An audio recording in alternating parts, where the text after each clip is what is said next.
সাহেবের আগমন, হাজারী সাহেবের আগমন।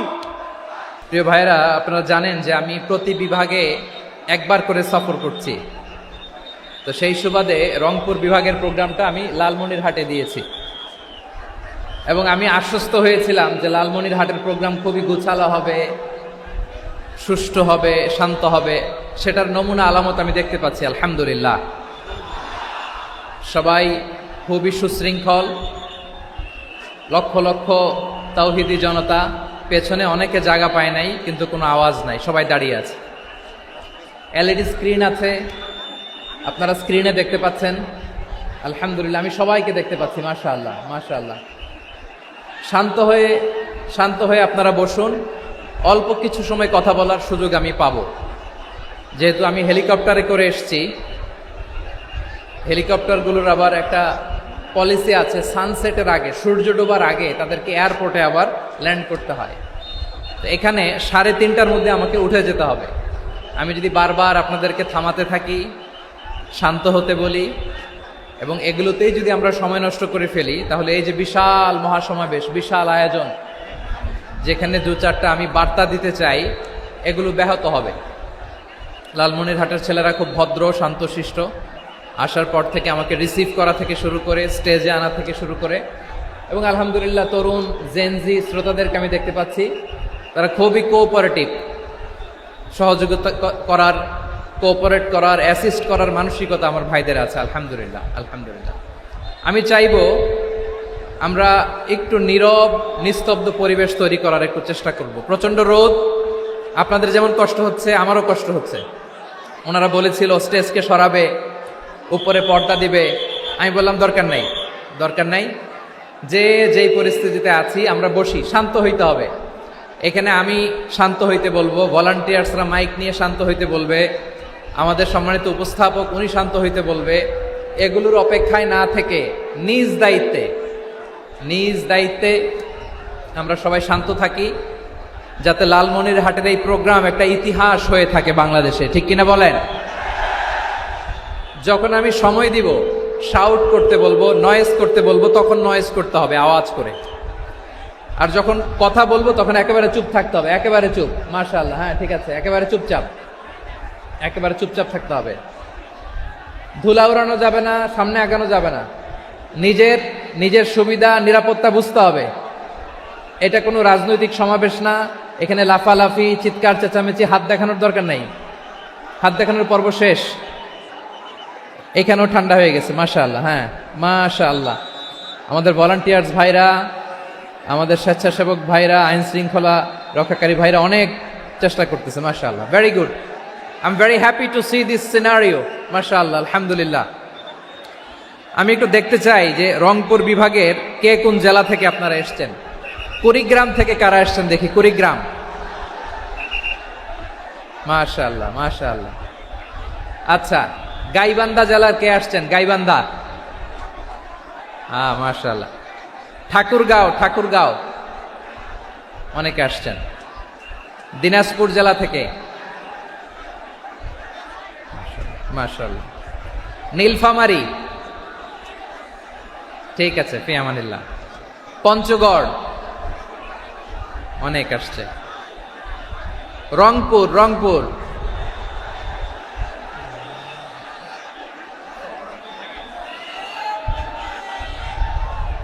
মাশাআল্লাহ মাশাআল্লাহ, ঠিক আছে। লালমনিরহাটের কারা দেখি, লালমনিরহাট,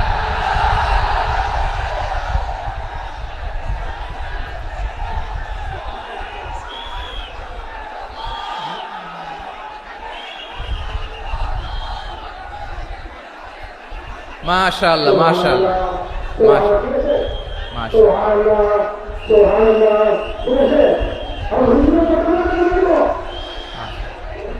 ঠিক আছে।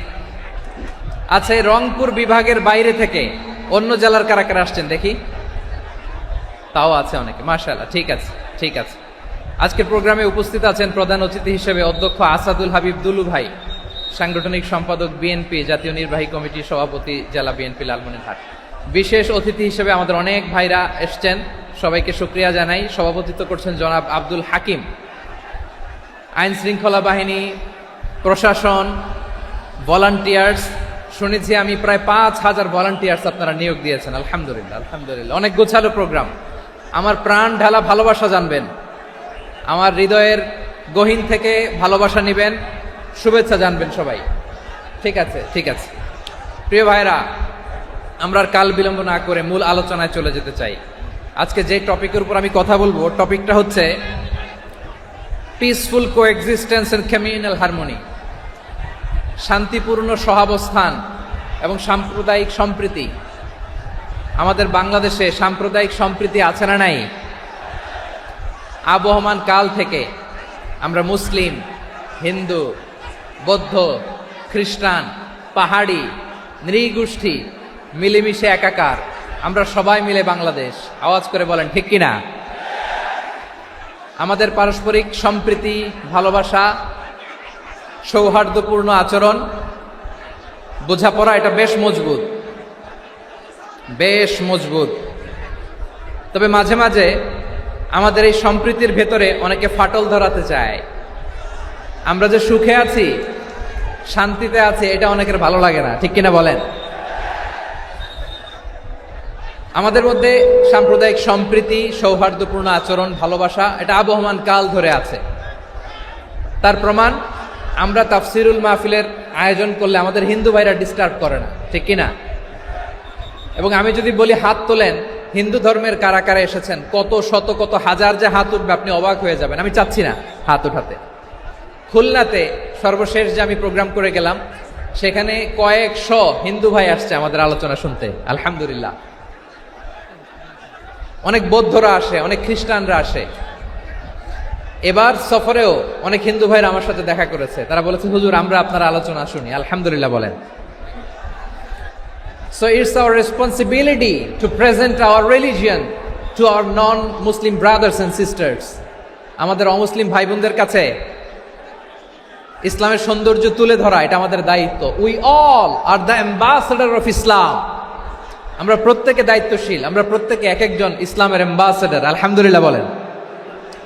এজন্য এমনভাবে দ্য বিউটি অফ ইসলাম, ইসলামের সৌন্দর্য আমাদেরকে ফুটিয়ে তুলতে হবে, যাতে করে নন মুসলিমরা শাহাদা পড়ে, কালিমা পড়ে মুসলমান হয়ে যায়।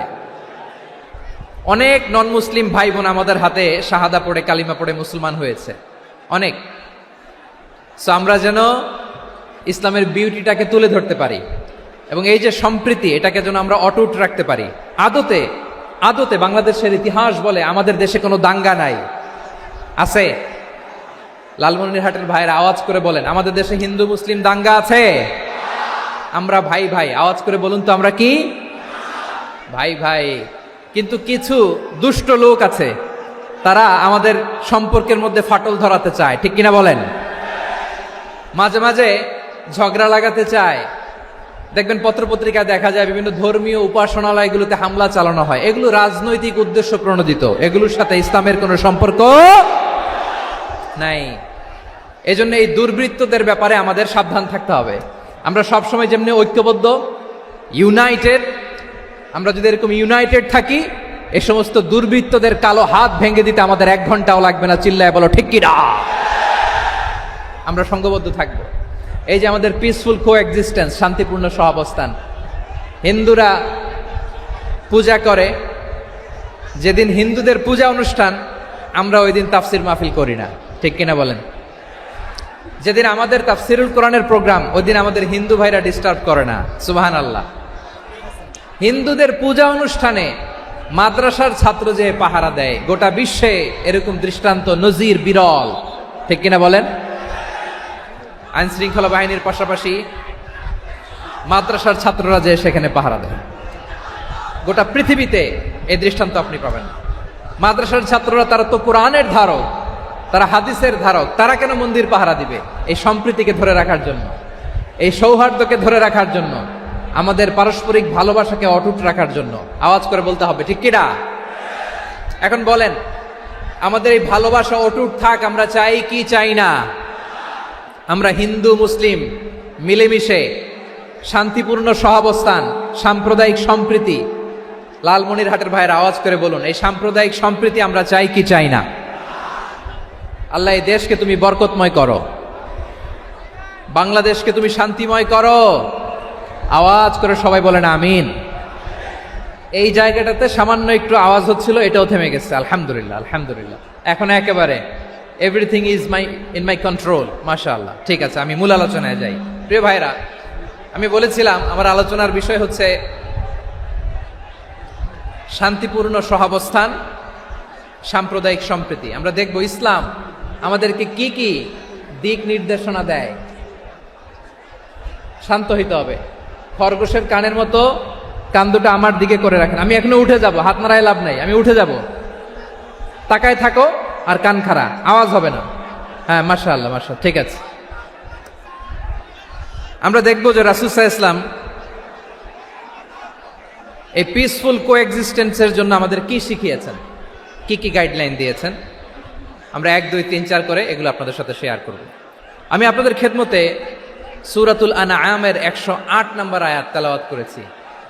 এখানে আল্লাহ রাব্বুল ইজ্জা ওয়াল জালাল তিনি ইরশাদ করছেন, ওয়ালা তাসুব্বুল্লাযীনা يدعون من دون الله فيسبوا الله عدوا بغير علم كذلك زينا لكل أمة عملهم ثم إلى ربهم مرجعهم فينبئهم بما كانوا يعملون رب العالمين বলেন, গোলাম ও আমার ইমানদার বান্দারা শোনো শোনো, ও আমার বিশ্বাসী বান্দারা শোনো শোনো। লা তাসুব্বুল্লাযীনা ইয়াদউনা মিন দুনিল্লাহ ফায়াসুব্বুল্লাহা আদওয়াম বিগাইরি ইলম। ও আমার বিশ্বাসী বান্দারা, যারা আল্লাহকে ব্যতি রেখে, আল্লাহকে বাদ দিয়ে অন্য উপাস্যকে ডাকে, দেবীর পূজা করে, দেবতাদের পূজা করে, তোমরা খবরদার তাদের গালি দিও না। আওয়াজ করে বলেন, কি দিও না? আল্লাহ বলেন, ও বিশ্বাসীরা শোনো, যারা আল্লাহকে বেছে রেখে দেব দেবীর পূজা করে, অন্য উপাস্যের পূজা করে, তাদেরকে ডাকে, ওই দেবতাদেরকে তোমরা গালি দিও না। যদি ওই দেবতাদেরকে গালি দাও, তাহলে ভুলবশত, শত্রুতাবশত তারা তোমাদের রব আল্লাহকে গালি দেবে, ঠিক কিনা? তোমরা যদি তাদের দেবতাদের গালি দাও, ওরা রেগে তোমার আল্লাহরে গালি দিবে, তাহলে আল্লাহরে গালি খাওয়ানোর কারণ হয়ে গেলাম আমি, ঠিক কিনা বলেন?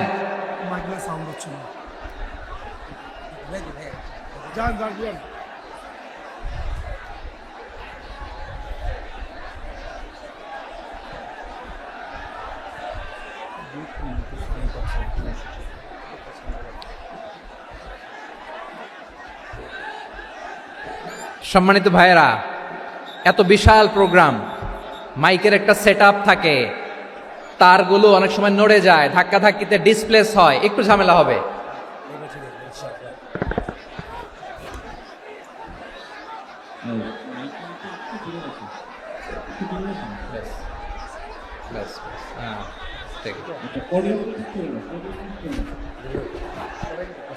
ঠিক আছে,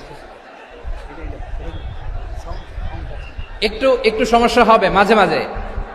আপনারা শান্ত থাকলে, শান্ত থাকতে হবে। এইভাবে সাউন্ড নাই, এই নাই, এই বলতে বলতে আমার সময়ও নাই, উঠে যেতে হবে। এগুলো বোকামি। এই বিভাগীয় প্রোগ্রামগুলোতে যাই, চিৎকার চেঁচামেচি করে তোমরা আসো, সময় শেষ, আমাকে উঠে যেতে হয়। আমরা তো বঞ্চিত হলাম। গুরুত্বপূর্ণ অনেক কথা শোনাবো তোমাদের, অনেক। প্রিয় ভাইরা, আপনারা শান্ত হয়ে বসুন, শান্ত হয়ে। রব্বুল আলামিন বলেন, খবরদার বিশ্বাসীরা, আল্লাহ ছাড়া যারা অন্যান্য উপাস্যদেরকে ডাকে, দেবতাদেরকে ডাকে, তাদেরকে তোমরা গালি দিও না। ওই সমস্ত দেবতাদেরকে যদি তোমরা গালি দাও, তাহলে তারা আল্লাহকে গালি দিবে, ঠিক কিনা বলেন? আমরা দেবতাদের গালি দিলে ওরা আল্লাহকে গালি দিবে। রব্বুল আলামিন বলেন, খবরদার দেবতাদেরকে গালি দিও না, তাহলে ওরা তোমার রব আল্লাহরে গালি দেবে। প্রতিটি জাতির জন্য তাদের কাজকে আমি আল্লাহ সুশোভিত করে রেখেছি। তারা সবাই একদিন আমার কাছেই ফিরে আসবে। এরপর আমি রব্বুল আলামিন তাদের আমলনামা তাদেরকে জানিয়ে দেব। সুবহানাল্লাহ পড়েন। প্রিয় ভাইয়েরা, আল্লাহ তাআলা বলেছেন খবরদার গালি দিও না। আদেশটা কার? আওয়াজ করে বলেন তো। হিন্দুদের দেবতা দেবদেবীদেরকে গালি দেওয়া যাবে না। আওয়াজ করে বলুন প্রিয় ভাইয়েরা, এই আদেশটা কার? এই আপনাদের গলার আওয়াজ। অন্য ধর্মের দেবতাদেরকে যে গালি দেওয়া যাবে না, এই আদেশটা কার? আরো জোরে বলুন, কার? গালি দিবেন কোন দেবতাকে? দিবেন? যদি দেন তাহলে ওরা আল্লাহরে গালি দিবে। তাহলে আল্লাহরে গালি খাওয়াইলো কে? আপনি। ঠিক কিনা বলেন? আমি আল্লাহকে গালি খাওয়ানোর কারণ হলাম। কারণ আমি যদি গালি না দিতাম, ওরা আমার রবকে গালি দিত না। আওয়াজ করে বলেন ঠিক কিনা? তাহলে প্রিয় ভাইয়েরা, ইসলাম আমাদেরকে শিখায়, সূরাতুল আনআমের 108 নম্বর আয়াত থেকে আমরা বুঝলাম কোন ধর্মকে ছোট করা যাবে না। অন্য ধর্মকে ছোট করা মানে ইসলামকে ছোট করা। অন্য ধর্মের দেবতাকে গালি দেওয়া মানে আল্লাহকে গালি খাওয়ানো। আওয়াজ করে বলেন ঠিক কিনা? খবরদার, এটা করা যাবে না। আর অন্য ধর্মের দেবতাকে যদি আপনি গালি দেন, ওরা ইসলাম থেকে দূরে সরে যাবে। যাও ইসলামের প্রতি আকৃষ্ট হয়েছিল আর কোনোদিন ইসলামের ধারে কাছে আসবে না। আওয়াজ করে বলেন ঠিক কিনা? এজন্য কখনো কোনোদিন অন্য ধর্মের দেবতাদেরকে গালি দেয়া যাবে না। অন্য ধর্মের কোনো দেবতাদেরকে আমরা গালি দিব না, গালি দিব না। বরং ইসলামের beauty, the beauty of Islam, ইসলামের সৌন্দর্যকে আমরা তুলে ধরব।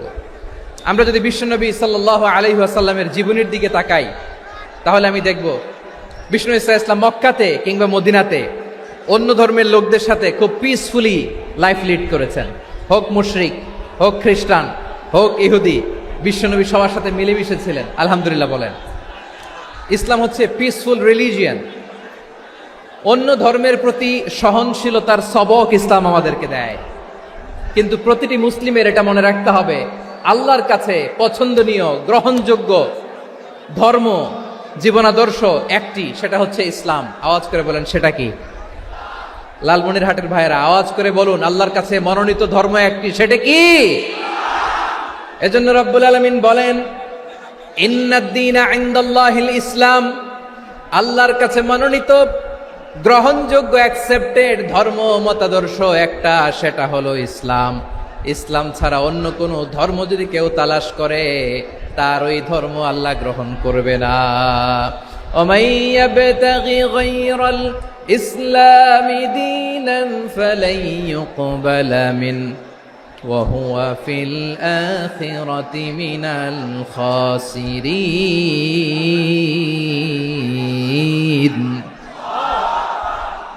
Whoever seek anything except Islam, that won't be accepted from him, and he will be loser in the day of judgment. কিয়ামতের দিন ইসলাম ছাড়া কেউ যদি অন্য কোনো ধর্ম তালাশ করেছে দুনিয়াতে, তার এই মতাদর্শ গ্রহণ করা হবে না। and he will be loser, সে হবে লুজার, ক্ষতিগ্রস্ত। হাই হাই কোম্পানির ম্যানেজার, ওর আমও শেষ, সালাও শেষ। আওয়াজ করে বলেন ঠিক কি না? এজন্য ইসলাম পেয়ে আমরা খুশি না বেজার? প্রত্যেক নামাজ শেষে আমরা আল্লাহরে বলি, আল্লাহ রাদিতু বিল্লাহি রাব্বা ওয়া বিল ইসলামি দীনা ওয়া বি মুহাম্মাদিন নাবিয়ান ওয়া রাসূলা। ও আল্লাহ, তোমারে রব হিসেবে পেয়ে আমরা খুশি। ও আল্লাহ, ইসলামকে ধর্ম হিসেবে পেয়ে আমরা খুশি। বিশ্বনবীকে আমাদের রাসূল পেয়ে আমরা খুশি। ঠিক কিনা বলেন? ইসলাম ছাড়া অন্য কোনো ধর্ম আমরা গ্রহণ করব না। ঠিক কিনা বলেন? আল্লাহর কাছে অ্যাকসেপ্টেড রিলিজিয়ান একটা, সেটা ইসলাম। তো বিশ্বনবী সাল্লাল্লাহু আলাইহি ওয়াসাল্লাম মক্কাতে কিংবা মদিনাতে খুব পিসফুলি এক্সিস্ট করেছেন, যে কোনো ধর্মের সাথে মিলেমিশে চলেছেন। তার প্রমাণ আমরা যদি রাসূল সাল্লাল্লাহু আলাইহি ওয়াসাল্লামের বায়োগ্রাফির দিকে তাকাই, তাহলে দেখব তিনি মুশরিকদের সাথে পিস ট্রিটি করেছেন। শান্তি চুক্তি, পিস ট্রিটি, পিস এগ্রিমেন্ট। আপনারা হুদাইবিয়ার সন্ধির নাম শুনেছেন? আমার লালমনিরহাটের কলিজার টুকরা ভাইয়েরা, হুদাইবিয়ার সন্ধির নাম আপনারা শোনেন নাই? 6ষ্ঠ হিজরিতে বিষ্ণু ইসলাম মুশরিকদের সাথে এই ট্রিটি করেছেন, চুক্তি। কাদের সাথে? মুশরিকদের সাথে।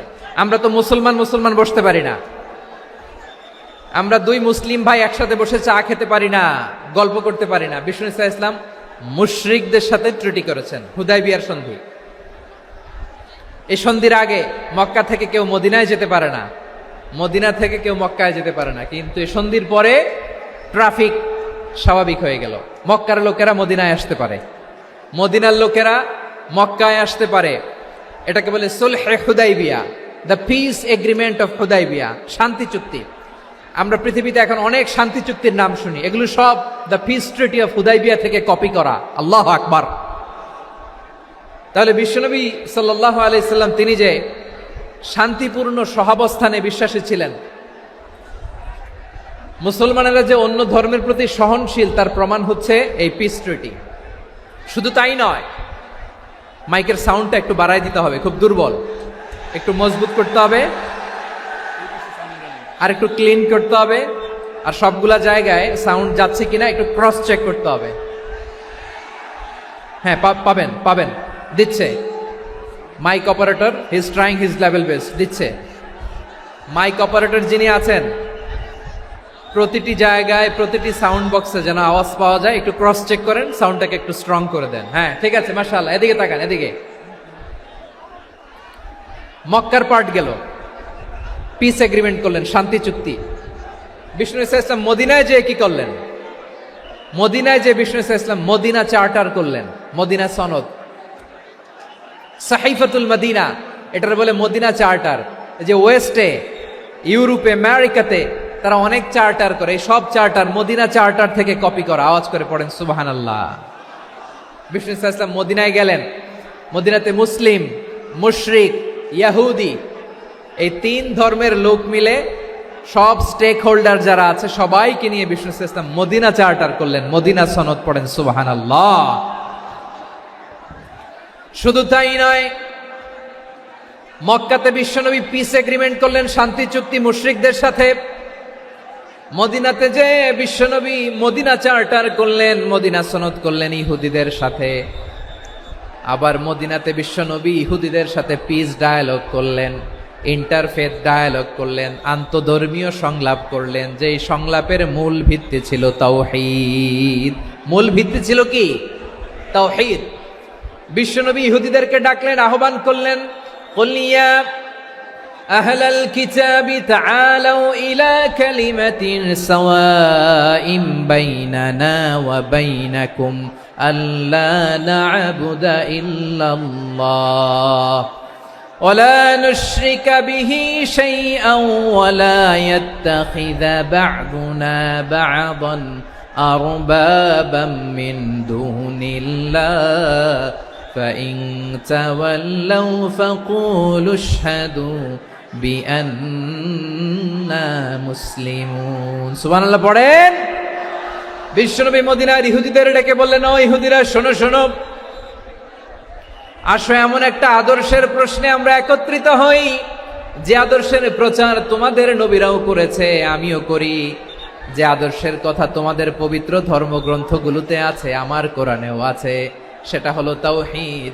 আমরা এক আল্লাহ ছাড়া কারো ইবাদত করব না, আল্লাহর সাথে কাউরে শরীক করব না, আল্লাহ ছাড়া কাউরে রব মানব না। পড়েন সুবহানাল্লাহ। তাহলে আমার প্রিয় লালমনিরহাটের ভাইরা, মদিনাতে যে তিনি মদিনা চার্টার করলেন, মদিনা সনদ, পিস ডায়ালগ করলেন, শান্তির সংলাপ, ইন্টারফেথ ডায়ালগ করলেন, আন্তধর্মীয় সংলাপ, যার ভিত্তি ছিল তাওহীদ। সুবহানাল্লাহ পড়েন। তাহলে অন্য ধর্মের প্রতি সব সময় ইসলাম সহনশীল, টলারেন্স। যদি আপনি দেখতে চান ইসলামের নবী বিশ্ব নবীর দিকে তাকান, ঠিক কিনা বলেন? আমরা তো সংখ্যালঘুদের রাইটস প্রোটেক্ট করার জন্য কত আইন বানাই, কত বৈঠক করি, কত সংবাদ সম্মেলন করি। বিষ্ণু সাল্লাল্লাহু আলাইহি ওয়াসাল্লাম সংখ্যালঘুদের রাইটসের ব্যাপারে, অধিকারের ব্যাপারে যে কথা বলেছেন, শুনলে আপনি অবাক হয়ে যাবেন।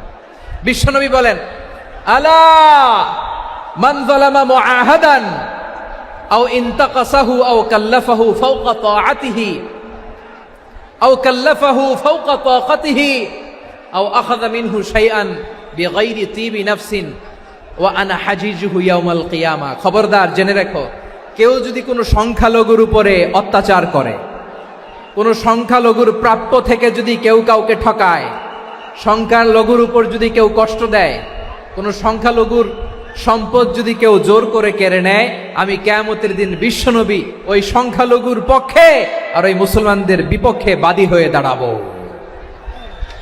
সুবহানাল্লাহ বলতে পারলেন না? আল্লাহু আকবার। আপনি নামাজি, আপনি মুসল্লি, আপনি হাজী সাহেব, তাহাজ্জুদ পড়তে পড়তে কপালে দাগ ফেলে দিছেন। আপনার প্রতিবেশী হিন্দু, ভাবছেন আমার তো পাওয়ার আছে, ওর জমিটা দখল করি। বিশ্বনবী বলেন কিয়ামতের দিন ওই হিন্দুর পক্ষে তোর বিরুদ্ধে আমি বাদী হয়ে দাঁড়াবো। পৃথিবীর কোন ধর্মে এরকম স্টেটমেন্ট পাবেন? পাবেন? আপনি ভাবছেন আপনি নামাজ পড়লে হাজী সাহেব কপালে দাগ ফেলায় দিলে আপনি সেলসেলায় জান্নাতে চলে যাবেন না? খবরদার। বিশ্বনবী বলেন কোন সংখ্যালঘুর উপর যদি কেউ আক্রমণ করে, তার প্রাপ্য তাকে না দিয়ে যদি তাকে ঠকায়, তার উপর জুলুম করে, তার সম্পদ যদি কেড়ে নেয়, আমি নবী, তুমি মুসলিম হইতে পারো, মুসল্লি হইতে পারো, তার পক্ষে তোমার বিপক্ষে আল্লাহর দরবারে বাদী হয়ে দাঁড়াবো। আচ্ছা লালমনিরহাটের ভাইরা, কথা বুঝতে পারলে আওয়াজ করে উত্তর দেন। বিশ্বনবী যদি কারো বিপক্ষে দাঁড়ায় কিয়ামতের দিন, আই রিপিট, আমি আবারও বলছি, বিশ্বনবী যদি কিয়ামতের দিন কারো বিপক্ষে দাঁড়ায়, ও তো সেলসেলায়া জান্নাতি, তাই না? জান্নাতি না? যে নবীর সুপারিশ ছাড়া জান্নাতের গেটও দেখা যাবে না, ওই নবী যদি বলে তোর বিপক্ষে আমি বাদী হয়ে দাঁড়াবো, ওই জান্নাতে আর ঢোকার কোনো সুযোগ আমাদের থাকবে? এখানেই শেষ না আমার প্রিয় লালমনিরহাটের ভাইয়েরা, এখানেই শেষ নয়। বিশ্বনবী বলেন মান কাতালা মুআহাদান, বুখারীর বর্ণনা, মান কাতালা মুআহাদান লাম ইয়ারাহ রাইহাতাল জান্নাহ। কেউ যদি, কোন মুসলিম যদি অন্যায়ভাবে কোনো সংখ্যালঘুকে হত্যা করে, কোনো হিন্দুকে হত্যা করে, কোনো বৌদ্ধরে হত্যা করে, অন্যায়ভাবে কোনো মুসলিম যদি কোনো সংখ্যালঘুরে হত্যা করে, জান্নাতে যাওয়া তো দূরের কথা, ওই মুসলিম জান্নাতের ঘ্রাণও পাবে না। সেই বুখারীর বর্ণনা, মান খাতালা মুআহাদান লাম ইয়ারাহ রাইহাতাল জান্নাহ ওয়া ইন্না রিহাহা লা ইউজাদু মিন মাসিরাতি 40 আমা। যে জান্নাতের ঘ্রাণ 40 বছর দূরের রাস্তা থেকেই পাওয়া যায়। সুবহানাল্লাহ পড়েন। প্রিয় ভাইরা, এখান থেকে জান্নাতে পৌঁছতে লাগবে 40 বছর। এত দূর, কত বছর? সবাই বলেন কত বছর? এখান থেকে জান্নাতে পৌঁছতে লাগবে 40 বছর। এত দূরে থাকতেই জান্নাতের ঘ্রাণ আপনার নাকে এসে ধাক্কা মারবে। বিশ্বনবী বলেন যে ব্যক্তি কোন সংখ্যালঘুকে হত্যা করে, জান্নাতের ঘ্রাণ তো পাবেই, জান্নাতে তো ঢুকতে পারবেই না, জান্নাতের ঘ্রাণও তার নাকে লাগবে না। পড়েন নাউযুবিল্লাহ।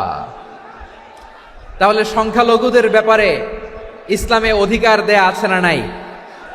লালমনিরহাটের ভাইয়ের আওয়াজ করে বলেন আমার সংখ্যালঘু হিন্দু ভাইদের রাইটস, অধিকার আমাদের ইসলামে প্রোটেক্টেড আছে না নাই? এখানেই শেষ না। বিষ্ণু ইসলাম আপনার অমুসলিম প্রতিবেশীর সাথে ভালো আচরণ করতে বলেছে। আমাদের হয় না এটা মুসলিম পাড়া, ওটা বৌদ্ধ পাড়া, হয় না? অনেক সময় হয় না এটা আমাদের মুসলিম পাড়া, ওইটা হিন্দু পাড়া, এরকম আছে না নাই? লালমনিরহাটে নাই না? আছে? হিন্দু যদি আপনার প্রতিবেশী হয় কি করবেন? ওরে কষ্ট দিবেন নাকি? কেন? ও তো হিন্দু, ও তো আমার আল্লাহরে ডাকে না, ওরে কষ্ট দিলে জায়েজ হবে না? খবরদার। বিষ্ণু ইসলাম বলেন মান কানা ইউমিনু বিল্লাহ ওয়াল ইয়াউমিল আখির ফালিউকরিম জারাহ। যে আল্লাহ বিশ্বাস করে আর আখিরাতে বিশ্বাস করে, সেজন্য প্রতিবেশীর সাথে ভালো আচরণ করে। সুবহানাল্লাহ। কলিজা জুড়ায় যায় না আমার নবীর কথাগুলো শুনলে? যে আল্লাহ বিশ্বাস করে, যে আখিরাতে বিশ্বাস করে, সেজন্য প্রতিবেশীর সাথে ভালো আচরণ করে। এখানে বলছে মুসলিম প্রতিবেশী, বলছে নামাজি প্রতিবেশী, বলছে আল্লাহওয়ালা প্রতিবেশী, বলছে না। প্রতিবেশী আস্তিক হোক নাস্তিক হোক, প্রতিবেশী মুমিন হোক মুশরিক হোক, প্রতিবেশী হইলেই তার সাথে ভালো আচরণের দরকার আছে না নাই? আমার প্রিয় লালমনিরহাটের ভাইয়েরা, বিষ্ণু ইসলাম ওনার ইহুদি প্রতিবেশীদের দেখাশোনা করতেন। আওয়াজ না শোনা যাক, আমারও তো দেখা যায়, আমারও তো দেখা যায়। তাকায় থাকেন, তাকায় থাকলে সওয়াব হবে।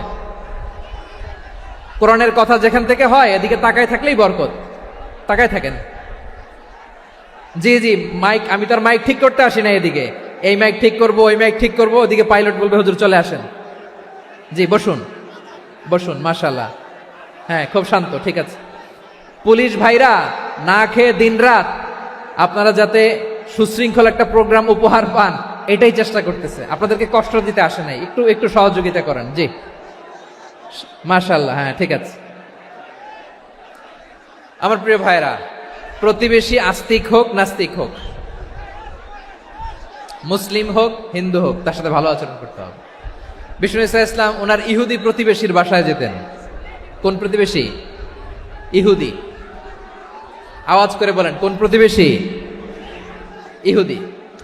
এক ইহুদি কিশোর বিষ্ণু ইসা ইসলামের খেদমত করতে, ইহুদি ছেলে আমার নবীর খেদমত করতো, তারা ছিল নবীর প্রতিবেশী। তো অনেক দিন হয় ইহুদি ছেলেটা আসে না। বিশ্বনবী খোঁজ দিলেন, ঘটনা কি? একটা ইহুদি ছেলে না আমার খেদমতে আসতো, ছেলেটা কই? খোঁজ নিয়ে জানলেন ছেলেটা অসুস্থ। বিষ্ণু ইসা ইসলাম ওই ইহুদির বাড়িতে চলে গেলেন ওই ছেলেটাকে দেখা করার জন্য, ভিজিট করার জন্য। সুবহানাল্লাহ পড়বেন না? গেলেন, যে দেখে ইহুদি ছেলেটা মুমূর্ষ, যান যান যায় যায় ভাব, বিছানায় পড়ে আছে, তার বাবা দাঁড়ানো। বিশ্বনবী তার মাথার পাশে বসলেন, মাথায় হাত বুলিয়ে দিলেন, আর ছেলেটাকে বললেন, আসলিম, হে ইহুদি ছেলে, আসলিম, ইসলাম ধর্ম গ্রহণ করো। তো ছোট্ট ছেলে ভাবে আমরা ইহুদি, এখন ইসলাম ধর্ম গ্রহণ করলে আব্বা যদি বকা দেয়, ফানাযারা ইলা ওয়াজহি আবি, ছেলেটা তার বাবার চেহারার দিকে তাকালো, দেখি আব্বা কি কয়। আব্বা যদি বলে তাইলে ইসলাম ধর্ম গ্রহণ করবো। ইহুদি ছেলেটা তার বাবার দিকে যখন তাকালো, ওর বাবা বলে, আতি আবুল কাসিম, আবুল কাসিম যা বলে তাই করো। আবুল কাসিম হচ্ছে বিষ্ণু ইসা ইসলামের একটা কুনিয়াত, উপনাম। আমার রাসূলের বড় ছেলের নাম ছিল কাসেম। যেমন দেখবেন আমাদের এলাকায় কারো ছেলের বড় ছেলের নাম যদি হয় আব্দুল্লাহ, এরা আব্দুল্লাহর বাপ বলে ডাকে। কারো বড় মেয়ের নাম যদি হয় ফাতেমা, এরা কি ডাকে? ফাতেমার বাপ বলে না? তো বিষ্ণু ইসা ইসলামের বড় ছেলের নাম ছিল কাসেম। ইহুদি বাবা বলল, আতি আবুল কাসেম, আবুল কাসেম যা বলে তাই শোনো, মানে মোহাম্মদ যা বলে তাই শোনো। এই কথা শুনে ছেলে সাহস পাইছে, ছেলে আবার পড়তে আরম্ভ করলো, আশহাদু আল্লাহ ইলাহা ইল্লাল্লাহ ও আশহাদু আন্না মুহাম্মাদার রাসূলুল্লাহ, পড়েন আল্লাহু আকবার।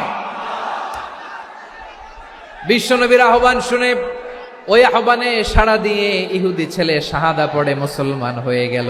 তার হৃদয়টারে ইমানের নূর দিয়ে আলোকিত করে দিল কে? প্রিয় ভাইরা, এবার রাসূল সাল্লাল্লাহু আলাইহি ওয়াসাল্লাম বের হয়ে আসলেন ঘর থেকে, আর বললেন, আলহামদুলিল্লাহিল্লাযী আনকাযাহু মিনান নার, প্রশংসা সে আল্লাহর যে আল্লাহ জাহান্নামে চলে যাচ্ছিল প্রায় এমন একটা লোককে মুহূর্তের মধ্যে কালেমায়ে শাহাদাতের বদৌলতে জান্নাতি বানায় দিলেন। আওয়াজ করে পড়েন সুবহানাল্লাহ। এই হাদিস থেকে আমরা কি শিখলাম? What is the moral of the story? এক নম্বর স্টোরি হলো, প্রতিবেশী ইহুদি হোক হিন্দু হোক, যাবেন, সুসম্পর্ক রাখবেন, উপহার দিবেন, বিপদে পাশে দাঁড়াবেন, তাইলেই তো আপনাদের প্রতি, মুসলমানদের প্রতি তারা আকৃষ্ট হবে, ঠিক কিনা বলেন? আপনি যদি হিন্দুদের সাথে বৌদ্ধদের সাথে নাই মিশেন, নাস্তিকের কাছে নাই যান, তো ইসলামের সৌন্দর্যটা ওরা বুঝবে কেমনে? আমার অনেক হিন্দু পরিচিত ভাই আছে, ওরা আমাদের ইফতারির প্রোগ্রামে এসে একসাথে ইফতারি করে। অনেক মদখোর আমার সাথে বসে একসাথে ডিনার করে, হাফ প্যান্ট পরা, গলায় স্বর্ণের চেইন, হাতে স্বর্ণের ব্রেসলেট, আইসা আমার সাথে ডিনার করছে, আছে এরকম। গাঁজাখোর, আমি বলে আসো, welcome welcome to my dinner, আসো বসো, বসলেই তো আমি ওর ডিএনএ, চিন্তার ডিএনএ চেঞ্জ করে দেওয়ার সুযোগ পাবো। চিল্লায় বলো ঠিক কি না? আসতে হবে আমার কাছে। Hour door is open, the door of Islam is open 24/7। সব সময় আমাদের ইসলামের দরজা আমার অমুসলিম ভাইদের জন্য খোলা আছে না নাই? এই হাদিস থেকে দুইটা শিক্ষা। এক নম্বর শিক্ষা, প্রতিবেশী মুসলিম হোক অমুসলিম হোক, যান, অসুস্থ হইলে একটু আপেল নিয়ে যান, আঙ্গুর নিয়ে যান, কমলা নিয়ে যান, তাদের সাথে ভালো আচরণ করেন। ইসলামের বিউটি দেখে, সৌন্দর্য দেখে অবাক হবে, নসিব ভালো হলে কোনোদিন কালিমা পড়ে মুসলমান হয়ে যাবে, ঠিক কিনা বলেন? তাহলে অমুসলিমের সাথে ভালো সম্পর্ক। বিশ্বনবী ইহুদির বাড়িতে গেলেন, ইহুদির বাড়ি, আর আমার মুসলমান ভাই আমার কাফের বলে, এরকম আছে না নাই? মুসলিম মুসলিমরা দেখতে পারে না, সহ্য করতে পারে। বিশ্বনবী সাল্লাল্লাহু আলাইহি ওয়াসাল্লাম ইহুদির বাড়িতে গেলেন, এটা একটা শিক্ষা। আরেকটা শিক্ষা হলো, ভাইরা ধাক্কা মেরে এসে সামনে এসে কি লাভ? প্রোগ্রাম তো শেষ হচ্ছে, এখনই শেষ হচ্ছে। তো এই যে আমাদের বকশি ভাই ওয়াদা নিল, হাত তোলালো, মিম বলে এত কথা বললো, তো আমি জেলায় জেলায় যে খালি হাত নাড়াই তোমাদের জন্য নাকি? হ্যাঁ, হাত নাড়াই শুধু। এই ধাক্কাইতে ধাক্কাইতে এদিকে এসে হাত নাড়াইতেছে, হয়েছে তো, দেখলাম তো, ঠিক আছে, মাশাআল্লাহ, অনেক সুশৃঙ্খল, অন্যান্য যে কোনো জেলার চেয়ে অনেক সুশৃঙ্খল। আমার দিকে তাকাও, আমার দিকে তাকাও। ঠিক আছে, এই যে দাঁড়িয়ে আছে, একটা ছেলে নড়ে না, দেখছেন? মাশাআল্লাহ মাশাআল্লাহ মাশাআল্লাহ। হ্যাঁ, এইভাবেই। আর কয়েকটা মজাদার কথা আছে, শোনো। এই হাদিস থেকে আমাদের শিক্ষা হলো, আমার প্রতিবেশী যেই ধর্মের হোক আমি সম্পর্ক রাখবো। অসুস্থ হলে যাব, কি বলেন ভাইরা? যাবেন না? যাবেন না আপনারা? আচ্ছা, 2 নম্বর শিক্ষা হলো, বিষ্ণু ইসা ইসলামের খাদেম ছিল ইহুদি। এতদিন খেদমত করলো, একদিনও বিশ্বনবী ওরা কালিমার দাওয়াত দেয় নাই। কারণ কি? বিশ্বনবী একটা ভালো সময়ের অপেক্ষা করতেছিলেন, প্রপার টাইমিং। দাঈর কাজ হচ্ছে দাঈ ইলাল্লাহ, সে হচ্ছে সুযোগ সন্ধানী। দাঈ সুযোগ খোঁজে, কখন দাওয়া দিলে ব্যাটে বলে হবে, ঝোপ বুঝে কোপ মারে, ঠিক কিনা বলেন? বিষ্ণু ইসলাম ভালো সময়ের অপেক্ষা করতেছিলেন, দেখি ভালো সময় আসুক আসুক আসুক আসুক। আস্তে আস্তে এমন সময় আসছে, ছেলে এবার মুমূর্ষ। অসুস্থ ব্যক্তির হৃদয় অত্যন্ত নরম থাকে। হসপিটালে যখন কেউ যায় তার হৃদয়টা বড্ড নরম থাকে, মৃত্যুর ভয়ে তার অন্তরটা নরম থাকে, ঠিক কিনা বলেন? এই প্রপার টাইমিং এর অপেক্ষা করতেছিলেন। যখনই টাইমিং পেয়েছেন, দাওয়াত দিলেন, পড়ো লা ইলাহা ইল্লাল্লাহ, সুবহানাল্লাহ পড়েন সবাই। তাহলে ইসলাম অমুসলিম প্রতিবেশীর সাথে ভালো আচরণ করতে বলে। ইসলাম অমুসলিম মাতা পিতার সাথেও ভালো আচরণ করতে বলে। মাতা পিতা যদি অমুসলিম হয়, তারা ফেলে দিতে পারবেন? পারবেন? আমার লালমনিরহাটের ভাইয়েরা, অনেক হিন্দু ছেলে আমাদের হাতে শাহাদা পড়ে মুসলিম হয়, কিন্তু ওর মা মুসলমান হয় নাই, বাবাও হয় নাই। এরকম আছে না নাই? তো ও হয়েছে মুসলিম, মা বাপ হিন্দু, এখন মা বাপ কি বাদ? হ্যাঁ, মা বাপ বাদ দেয়া যাবে? যেই মা আপনার 9 মাস 8 মাস পেটে ধারণ করলো, আপনার মায়ের নার ছেঁড়া ধন, আপনি ওই মারে বাদ দিতে পারবেন? যে মায়ের বুকের তাজা দুধ খেয়ে আপনি আজকে বাড়ন্ত তাজা তরতাজা, ওই মারে বাদ দেয়া যাবে? মায়ের এক ধারে দুধের দাম, কাটিয়া গায়ের চাম, পাপুষ বানাইলে ঋণের শোধ হবে না। এমন দরদি ভাবে কেউ হবে না আমার মাগো।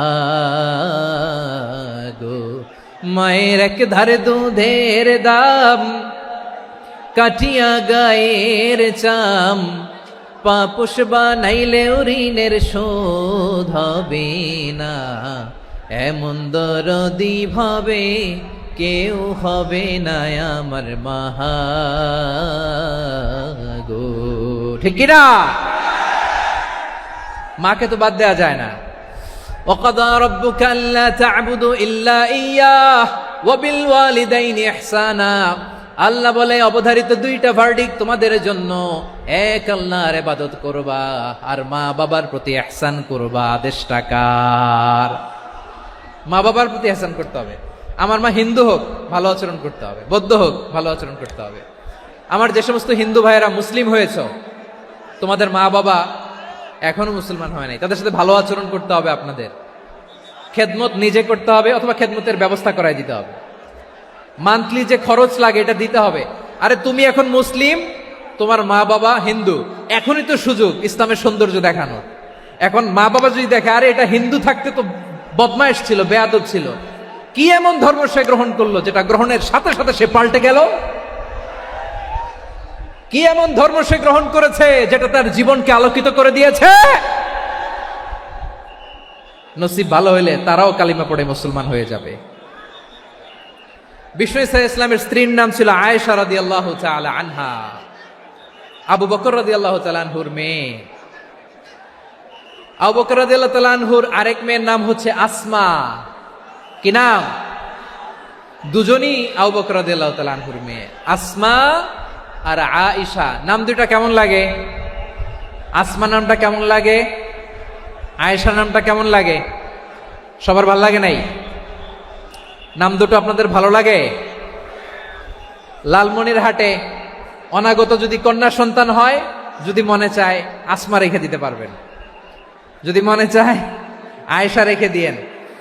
দেশে বিদেশে এয়ারপোর্টে রাস্তাঘাটে শুধু বলে, হুজুর একটা নাম দেন, আমার ছেলের একটা নাম দেন, মেয়ের একটা নাম দেন। তো আমার মনে আছে যশোরের 8 দিনের মাহফিলে আমি 1-2টা নাম দিয়েছিলাম। আজকে লালমনিরহাটের এই প্রোগ্রামে কন্যা সন্তান যদি হয়, 2টা নাম দিলাম, আসমা কিংবা আয়েশা। ইনশাআল্লাহ পড়েন। দুজন বোন, এক মায়ের না, বাবা এক মা দুজন। আয়েশা রাদিয়াল্লাহু তাআলা আনহার মায়ের নাম উম্মে রুমান, আর আসমা রাদিয়াল্লাহু তাআলা আনহার মায়ের নাম কুতাইলা বিনতে আব্দুল উজ্জা। আবু বকর রাদিয়াল্লাহু তাআলা আনহু 4টা বিয়ে করেছিলেন।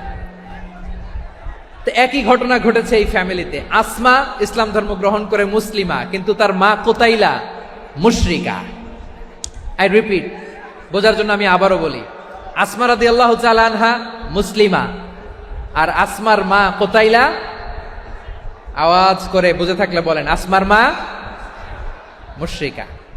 তার মানে মেয়ে মুসলিম, মা অমুসলিম, ভেজাল আছে না নাই? কিন্তু কুতাইলা আর ধৈর্য ধারণ করতে পারে না। নার ছেড়া ধন, কলিজার টুকরা ধন, কলিজার টুকরা সন্তান আসমারে দেখতে বড্ড মন চায়। সাইয়েদনা আসমা রাদিয়াল্লাহু তাআলা আনহা মক্কা থেকে হিজরত করে মদিনায় চলে গেলেন হুদাইবিয়ার পর। যখন মক্কা মদিনার ট্রাফিক স্বাভাবিক হলো, মক্কার লোক মদিনায় যায়, মদিনার লোক মক্কায় আসে। কুতাইলা কলিজার টুকরা সন্তান আসমারে দেখার জন্য কিছু উপহার নিয়ে বিশাল মরু পথ পাড়ি দিয়ে মক্কা থেকে মদিনায় যায়। সুবহানাল্লাহ বলেন। এখন মা আসছে মেয়ের সাথে দেখা করতে, মেয়ে তো আর দেখা দেয় না। মেয়ে ভাবছে আমার মা তো মুশরিকা, অপবিত্রা, তার সাথে কি দেখা দেয়া যাবে?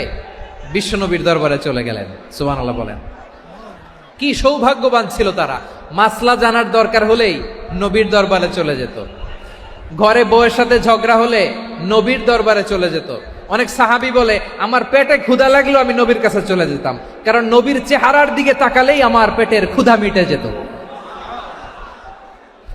সাইয়েদনা আসমা রাদিয়াল্লাহু তাআলা আনহা বিশ্বনবীর কাছে চলে গেলেন, যে বললেন, ইয়া রাসূলুল্লাহ, ইয়া হাবিবাল্লাহ, ইন্না উম্মি কাদিমাতুন ইলাইয়া ওয়া হিয়া রাগিবা। আমার মা মক্কা থেকে অনেক দূর মরুর পথ পাড়ি দিয়ে উপহার সামগ্রী নিয়ে মদিনায় আমার সাথে দেখা করতে এসেছে গো নবী। আমার জানতে বড্ড ইচ্ছে হয় আমি আমার মুশরিকা মায়ের সাথে একটু দেখা করতে পারবো কিনা। আফা আসিলুহা, আগে যেমনি আমি আমার মায়ের সাথে ভালো আচরণ করতাম, যেমনি আমি আমার মায়ের সাথে সদাচরণ করতাম গো নবী, এখন আমি মুসলিমা, মা মুশরিকা, এখনো কি আগের মতো সদাচরণ করতে পারবো নাকি? বিশ্বনবী বললেন, নাম সিলিহা, হ্যাঁ রে আসমা, অবশ্যই অবশ্যই, আগে ঠিক যেমন তুমি তোমার মায়ের সাথে ভালো আচরণ করতে, এখনো তেমনি আগের মতো ভালো আচরণ করবা। আওয়াজ করে পড়েন সুবহানাল্লাহ। কি ইসলাম আমরা পেয়েছি! কত ব্রড মাইন্ডেড আমাদের ইসলাম, কত ওপেন মাইন্ডেড ইসলাম, কত ওপেন আপ করতে পারে, চিন্তা করতে পারেন। বিষ্ণু বললেন, হ্যাঁ অবশ্যই, নাম সুলিহা, আগে যেমনি ভালো আচরণ করছো আসমা, এখন ওইরকমই করো, পারলে আরো বাড়ায় করো। সুবহানাল্লাহ বলেন। তাহলে আমার যে হিন্দু ভাইয়েরা, হিন্দু বোনেরা, ইমানের বদৌলতে দৌলতে আপনি ধন্য হয়েছেন, আপনার আম্মা আব্বা এখনো মুসলমান হয় নাই, তাদের জন্য দোয়া করেন, তাদের জন্য দোয়া করেন, আল্লাহ যেন তাদেরকেও ইমানের দৌলত দান করে। আমরা সবাই পড়ি আমিন, আরো জোরে পড়েন আমিন। এখন বলেন, ইসলাম কি ন্যারো মাইন্ডেড রিলিজিয়ান না ব্রড মাইন্ডেড? লালমনিরহাটের যুবক ভাইরা আওয়াজ করো, ইসলাম কি ন্যারো মাইন্ডেড না ব্রড মাইন্ডেড? কতটা ব্রড মাইন্ডেড দেখেন। বিশ্বনবী সাল্লাল্লাহু আলাইহি সাল্লাম অমুসলিমরা যদি নবীকে উপহার দিত, ওই উপহারও বিশ্বনবী গ্রহণ করতেন। সুবহানাল্লাহ পড়েন। আপনার অমুসলিম বন্ধু যদি উপহার দেয়, সেটাও আপনি নিতে পারবেন, যেটা নেওয়া জায়েজ। কিন্তু আপনার বন্ধু যদি আপনার মদের বোতল দেয়, নিতে পারবেন? হ্যাঁ, মদের বোতল দিলে পারবেন না। আপনার বন্ধু যদি আপনার পর্ক দেয়, পর্ক, শুকরের গোশত মিশ্রিত কোনো খাবার, ওটা নিতে পারবেন না। হালাল যে কোনো জিনিস নিতে পারবেন। বিশ্বনবী সাল্লাল্লাহু আলাইহি ওয়াসাল্লাম অমুসলিমদের দেয়া হাদিয়া গ্রহণ করতেন। কেমন নবী ছিলেন! আমার নবীরে চিনে নেন, আমার নবীর অ্যাটিটিউড জেনে নেন। বিশ্বনবী সাল্লাল্লাহু আলাইহি ওয়াসাল্লাম যখন কোনো জনপদে যেতেন, 3টা অপশন নিয়ে যেতেন। প্রিয় ভাইয়েরা, আওয়াজ করে বলতে হবে, কোন জনপদে গেলে আমার নবীর অপশন থাকতো কয়টা? আমার মতো 3 আঙ্গুল উঁচু করে দেখান আর বলুন, আমার নবী কোন জনপদে গেলে কয়টা অপশন নিয়ে যেতেন? 1 নাম্বার অপশন, আসলিম তাসলাম। নতুন এলাকায় গেলে বলতেন আসলিম তাসলাম, ইসলাম ধর্ম গ্রহণ করো, শান্তিতে থাকবা, আমার ভাই হয়ে যাবা, আমরা ভাই ভাই। ইসলাম মানো, আমরা ভাই ভাই। অপশন নাম্বার কত? 1। যদি বলে না ইসলাম মানবো না, ওকে, অপশন নাম্বার 2, মুসলিম হওয়ার দরকার নাই, লা ইকরাহা ফিদ্দিন, ইসলামে কোনো বাড়াবাড়ি নাই। খ্রিস্টান আছো থাকো, বৌদ্ধ আছো থাকো, ইহুদি থাকতে চাও থাকো, কিন্তু আমরা যেহেতু রিজিওনাল সুপার পাওয়ার, আমাদের আন্ডারে থাকো, ট্যাক্স দিয়া থাকো, এটার বলে জিজিয়া। আলেম যারা আছেন বুঝবেন এটার আরবিতে কি বলে, জিজিয়া। You pay us the tax, we will give you the security. তোমরা ট্যাক্স দিবা, আমরা সিকিউরিটি দিব, আমাদের আওতায় থাকবা, কেউ তোমাদেরকে আক্রমণ করতে পারবে না, আমরা নিরাপত্তা দিব। সুবহানাল্লাহ বলেন। এটা অপশন নাম্বার কত? আচ্ছা বুঝে থাকলে বলেন, 1 নাম্বার অপশন কি ছিল? ইসলাম। ইসলাম মানো শান্তিতে থাকবা, ভাই ভাই, আমরা ভাই ভাই। অপশন নাম্বার 2, ট্যাক্স দাও, আমরা নিরাপত্তা দিব, মুসলিম হওয়া লাগবে না। এখন 1 নাম্বারও মানে না, 2 নাম্বারও মানে না, মুসলিম হব না, ভালো, খ্রিস্টান থাকো, ট্যাক্স দাও, আমরা সিকিউরিটি দিব না, এইটাও মানি না। বিষ্ণু বলেন তাহলে তলোয়ার আমাদের আর তোমাদের মাঝে ফায়সালা করবে, মুসলিমও হবা না, ট্যাক্স দিবা, নিরাপত্তা দিব, আমরা সুপার পাওয়ার, আমাদের আন্ডারে থাকবে, এইটাও না। তাহলে তোমাদেরকে তো আমরা বিশ্বাস করতে পারি না, কখন না কখন বিশ্বাসঘাতকতা করো, কার সাথে মিলে হাত মিলাও, তলোয়ার আমাদের মাঝে ফায়সালা করবে। তখন তিনি জেহাদের সশস্ত্র সংগ্রামের ঘোষণা দিতেন। সুবহানাল্লাহ পড়েন। দেখেন পশ্চিমারা জেহাদকে এইভাবে চিত্রায়িত করে না, ওরা জেহাদ বলতে বুঝায় তলোয়ার, হাত কাটো, গলা কাটো না। জেহাদ সশস্ত্র সংগ্রাম 3 নম্বরে। অধিকাংশ ক্ষেত্রেই বিশ্বনবীর সুন্দর আচরণ দেখে, আরে আমার নবীর যে নুরানি চেহারা, অনেকে তো কেবল সিরেফ চেহারাটা দেখেই কালিমা পড়ে মুসলমান হয়ে গিয়েছে। যারা মুসলিম হয় নাই তারা তাদের ইসলামেই বলবৎ ছিল, ট্যাক্স দিয়ে ইসলামের আন্ডারে ছিল। যারা এটাও মানে নাই ওইটাও মানে নাই, তাদের বিরুদ্ধে জেহাদ। বিষ্ণু ইসলাম 7ম হিজরিতে যখন খায়বার বিজয়ের পরে ইসলাম রিজিওনাল সুপার পাওয়ার হিসেবে আত্মপ্রকাশ করলো, বিশ্বনবী চিঠি লিখলেন অন্যান্য সুপার পাওয়ারের কাছে, রাষ্ট্রীয় চিঠি লেখে এক রাষ্ট্রপ্রধান আরেক রাষ্ট্রপ্রধানের কাছে, ঠিক কিনা বলেন? জানেন না আপনারা? এই যে 24-এর ছাত্র নাগরিক অভ্যুত্থানে, এই অভ্যুত্থান যখন শুরু হয়, আমি তখন সাউথ আফ্রিকাতে, একটা স্ট্যাটাস দিয়েছিলাম, কোটা নয় গোটা দেশ সংস্কার করা লাগবে। শুধু বাংলাদেশ নয়, সারা বিশ্বের বাংলা ভাষাভাষী লোকেরা এই আন্দোলনের সাথে সমর্থন তারা করেছে, এটাকে সাপোর্ট করেছে, তারা সমর্থন দিয়েছে। আমাদের ইউনাইটেড আরব আমিরাতের বাংলাদেশি ভাইয়েরা, তারা সেখানে রাস্তায় নেমে এসেছিল, জানেন? ওইখানে ডেমনস্ট্রেশন করা যায় না, সেখানকার সরকার তাদেরকে যাবজ্জীবন দিয়েছিল। তখন আমাদের এই যে প্রধান উপদেষ্টা ডক্টর মোহাম্মদ ইউনূস সরাসরি G2G বলে, এটারে G2G, government to government, G2G, উনি চিঠি লিখলেন যে তাদেরকে, ইউর হাইনেস, হে সম্মানিত আমির, আপনি আমার এই চিঠির কারণে আমার সম্মানে এই 53 জন বাংলাদেশিকে মাফ করে দেন। এই চিঠির বদৌলতে বেকসুর খালাস পেয়ে গিয়েছিল আমাদের ভাইরা। জানেন না এই ঘটনা আপনারা? তাহলে গভর্নমেন্ট টু গভর্নমেন্ট চিঠি দেওয়া হয়। 7ম হিজরিতে বিষ্ণু ইসলাম সব সুপার পাওয়ারের কাছে চিঠি দিলেন, রোমান সম্রাটের কাছে, পারস্য অধিপতির কাছে, মিশরের অধিপতির কাছে, সবার কাছে চিঠি লিখলেন। চিঠির ভাষা ছিল এরকম, মিন মুহাম্মাদিন রাসূলিল্লাহ ইলা মুকাওকিস আযীমিল কিবত, মুহাম্মদ রাসূলুল্লাহর পক্ষ থেকে মিশরের বাদশার কাছে, আসলিম তাসলাম, ইসলাম মানো শান্তিতে থাকবা, সালামুন আলা মান ইত্তাবা আল হুদা, শান্তি তার জন্য যে হেদায়েতের অনুসরণ করে। সুবহানাল্লাহ পড়েন। তো এই চিঠি অনেকে ভালোভাবে রিসিভ করেছে, অনেকে এই চিঠি পাওয়ার পরে নবীর কাছে আবার ইন রিটার্ন উপহার পাঠিয়েছে। কি পাঠিয়েছে? উপহার। মিশরের বাদশাহ মুকাওকিস, তিনি বিশ্বনবীকে বিশাল এক উপহারের ডালি পাঠিয়েছেন। মিশরের বাদশাহ মুকাওকিস ছিলেন ধর্মে খ্রিস্টান। লালমনিরহাটের ভাইয়েরা আওয়াজ করে বলেন, মিশরের বাদশাহ ধর্মে কি ছিল? খ্রিস্টান। কি উপহার দিয়েছিল আমার নবীকে? শুনতে মনে চায়? আওয়াজ নাই লালমনিরহাটের গলায়, শুনতে মনে চায়? 1000 স্বর্ণমুদ্রা, 1000 স্বর্ণমুদ্রা। 2টা খ্রিস্টান দাসী, একজনের নাম মারিয়া বিনতে শামউন আল কিবতিয়া, আরেকজনের নাম সিরিন বিনতে শামউন আল কিবতিয়া। একজন খ্রিস্টান দাস 20 থান কাপড় জামা বানানোর জন্য, আমরা নবী যেন সেলাই করে জামা বানাতে পারে, এজন্য 20 থান কাপড় বিশথান ফাইন গার্মেন্ট, সুবহানাল্লাহ পড়বেন না?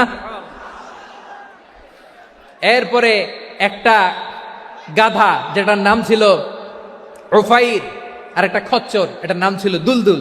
খচ্চর চিনেন? গাধা আর ঘোড়ার ক্রসিং এ যে প্রাণীটা দুনিয়াতে আসে ওটার খচ্চর বলে। তো এই যে সুপার পাওয়ার, খ্রিস্টান বাদশার কাছে নবী চিঠি লিখলেন, ওই খ্রিস্টান বাদশাহ আমার নবীকে উপহার দিল, বিশ্বনবী এই উপহারগুলো সানন্দে গ্রহণ করেছে। সুবহানাল্লাহ পড়বেন না? তাহলে অমুসলিম কেউ যদি আপনাকে উপহার দেয়, হালাল উপহার হলে আপনি গ্রহণ করতে পারবেন। অনুরূপভাবে পারস্যের বাদশাহ, রোম সম্রাট বিশ্বনবীকে উপহার পাঠিয়েছেন, আমার নবী সবগুলো উপহার গিফট গ্রহণ করেছেন। সুবহানাল্লাহ বলেন। তাহলে প্রিয় লালমনিরহাট, আওয়াজ করে বলুন, ইসলাম কি ন্যারো মাইন্ডেড রিলিজিয়ন না ব্রড মাইন্ডেড? আম্মাজান আয়েশার কাছে মাসালা জানতে চায় মেয়েরা, হে আম্মাজান, অগ্নি উপাসকেরা তাদের ঈদের দিন নওরোজের সময় আমাদেরকে পাখি দেয়, নেওয়া যাবে? উনি বললেন, ওরা জবাই করে দিলে নেওয়া যাবে না, কিন্তু ওরা যদি ফলমূল এরকম খাবার দেয় এগুলো নেওয়া যাবে। তার মানে অমুসলিমদের দেয়া উপহার এটা গ্রহণ করা যায়। সুবহানাল্লাহ বলেন।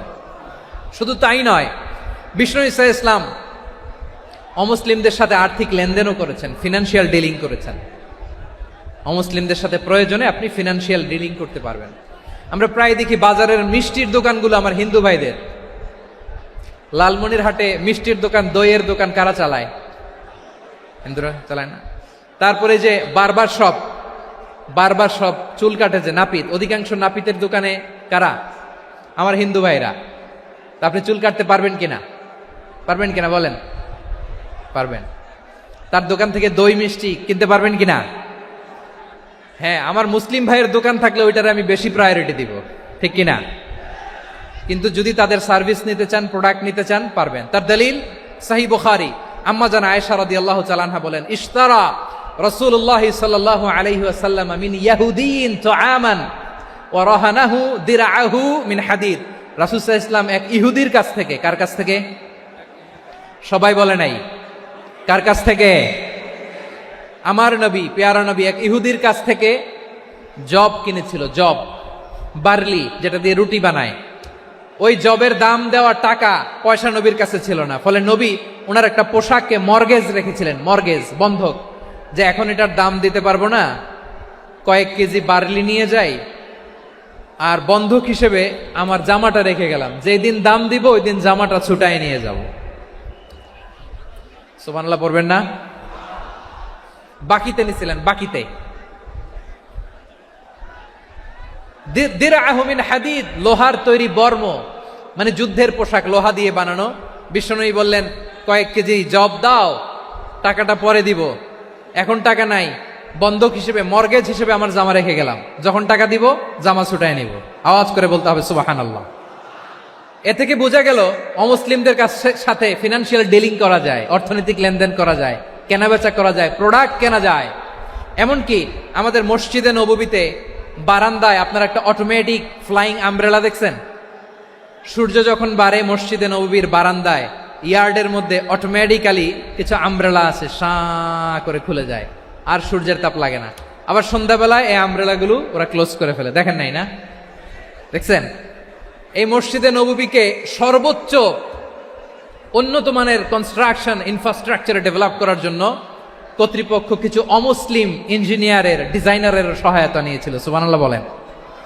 কোন দলিলের ভিত্তিতে? এই দলিলের ভিত্তিতে যে বিষ্ণু ঈসা ইসলাম অমুসলিমদের সাথেও লেনদেন করেছেন। আওয়াজ করে বলতে হবে আল্লাহু আকবার। শুধু তাই নয়, ইন কেস অফ ইমার্জেন্সি, প্রয়োজনে ইসলামের খাতিরে, ইসলামকে সামনের দিকে এগিয়ে নিয়ে যাওয়ার জন্য অমুসলিমদের সাপোর্ট নেওয়া জায়েজ আছে। সুবহানাল্লাহ বলেন। অমুসলিমদের সাপোর্ট নেয়া, তাদের থেকে অর্থ নেয়া, পলিটিক্যাল সাপোর্ট, পলিটিক্যাল অ্যাসাইলাম নেওয়া জায়েজ আছে। আমাদের অনেক বিশ্ববরেণ্য দায়ীরা আমেরিকায় অস্থায়ীভাবে অ্যাসাইলাম নিয়ে থাকে, নিজের দেশে গেলে ফাঁসিতে ঝুলাই দিবে। যুগ যুগ ধরে দায়ীদের উপরে এরকম অত্যাচার আর নির্যাতন আছে না নাই? মিশরের অনেক দায়ীরা পাশ্চাত্যে যেয়ে থাকে, এই যে তারা পলিটিক্যাল অ্যাসাইলাম নিয়ে থাকে, রাজনৈতিক আশ্রয়, এটা জায়েজ আছে না? এটা যে জায়েজ আছে তার প্রমাণ স্বয়ং বিশ্বনবী সাল্লাল্লাহু আলাইহি ওয়াসাল্লাম পলিটিক্যাল সাপোর্ট নিয়েছিলেন অমুসলিমদের কাছ থেকে। সুবহানাল্লাহ বলেন। খুব মজাদার একটা ঘটনা শুনবেন। আপনাদের আগ্রহ দেখে তো মনে হয় না শোনার ইচ্ছা আছে। আছে আছে, গলায় জোর আছে। লিল্লাহে তাকবীর, লিল্লাহে তাকবীর, নারে তাকবীর। মাশাআল্লাহ।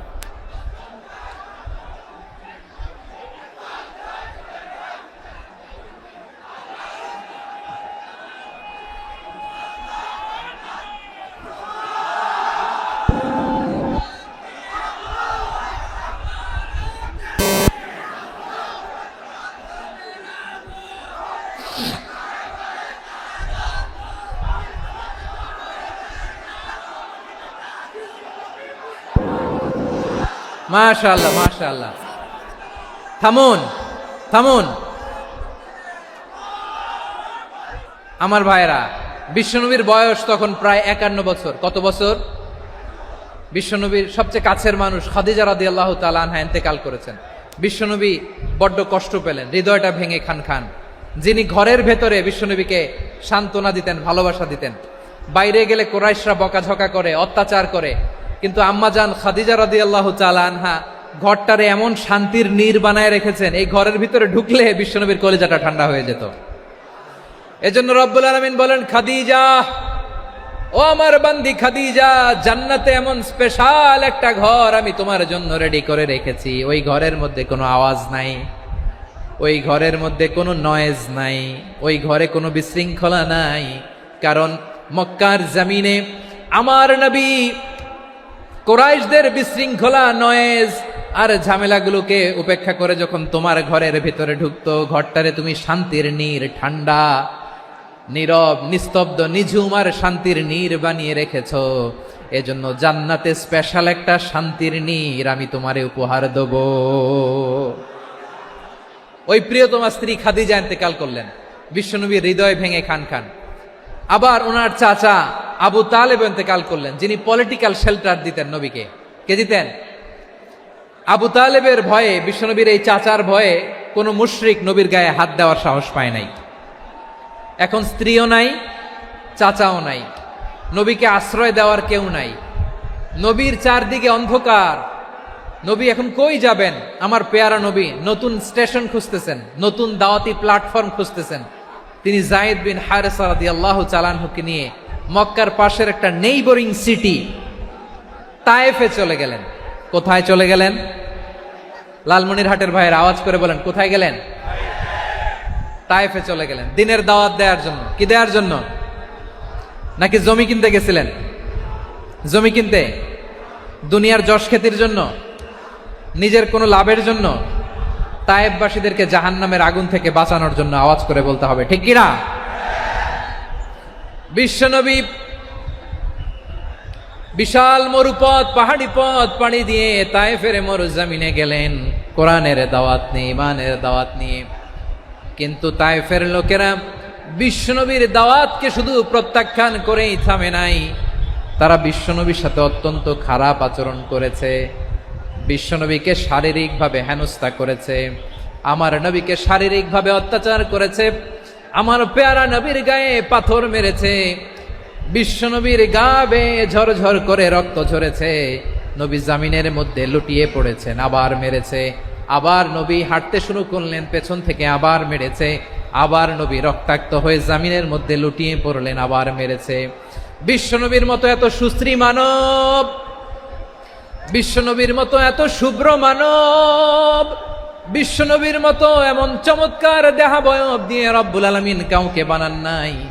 এরকম চমৎকার মানুষটাকে তারা তায়েফের ওই জমিনে রক্তাক্ত করেছে। বিশ্বনবী দুনিয়ার কোনো স্বার্থের জন্য সেখানে যান নাই, নিজের কোনো লাভের জন্য, প্রাপ্তির জন্য যান নাই, তায়েফবাসীদের জাহান্নামের আগুন থেকে বাঁচাতে গিয়েছেন। ঠিক কিনা বলেন?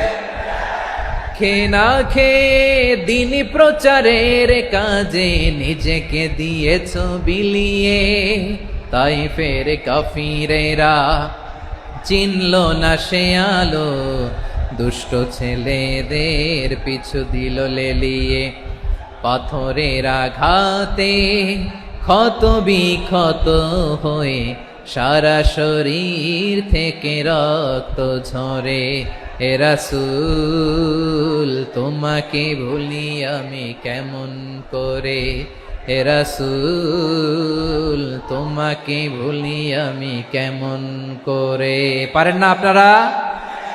ধরুন আমার সাথে, হাজার ব্যথা বেদনার পরে ফিরে আসনি তুমি আপন ঘরে, দিনের আলো তুমি ছড়িয়ে দিতে চলে গেলে মদিনায় মক্কা ছেড়ে, হে রাসূল তোমাকে ভুলি আমি কেমন করে, হে রাসূল তোমাকে ভুলি আমি কেমন করে। ঠিক কিনা বলে? প্রিয় ভাইরা, তায়েফের ছেলেরা নবীকে রক্তাক্ত করলো। আমার নবী কই যাবে? কই যাবে? মক্কায় জায়গা নাই, তায়েফে জায়গা নাই। তায়েফ থেকে ভারাক্রান্ত মন নিয়ে আমার নবী মক্কায় ফিরে আসলেন। বিশ্ব নবী মক্কায় ঢুকতে পারেন না।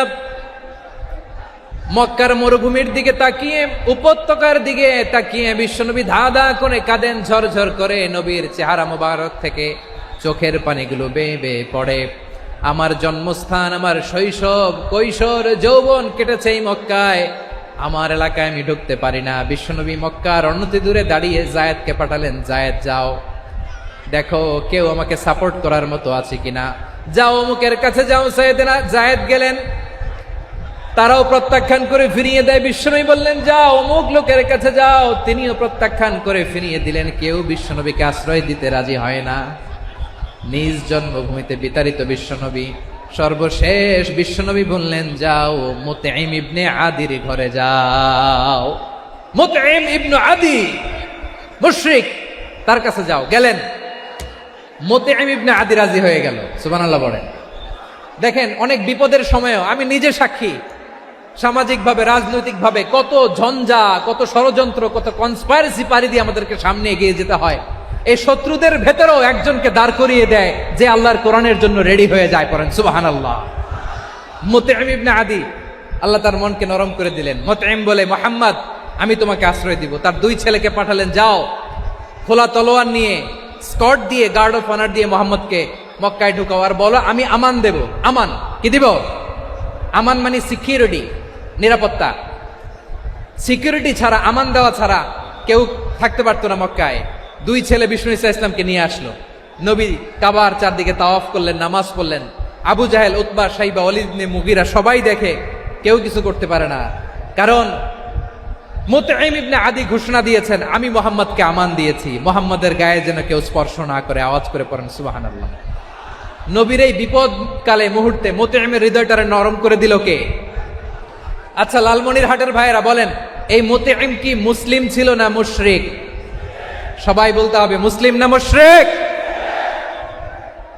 তাহলে মুশরিকের কাছ থেকে নবী পলিটিক্যাল অ্যাসাইলাম, আধুনিক রাষ্ট্রবিজ্ঞানের ভাষায় পলিটিক্যাল অ্যাসাইলাম, যেটাকে বলে রাজনৈতিক আশ্রয়, উনার আমান বা নিরাপত্তার এই ঘোষণায় তিনি মক্কায় ঢুকলেন। যতদিন নিরাপত্তা ছিল ছিলেন।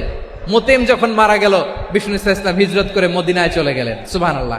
কিন্তু মুতঈম যে বিশ্বনবীর উপকার করছে এটা বিশ্বনবী ভুলে নাই।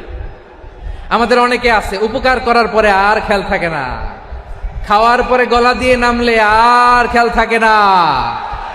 এরকম আছে না নাই? আমার নবী ভুলে নাই।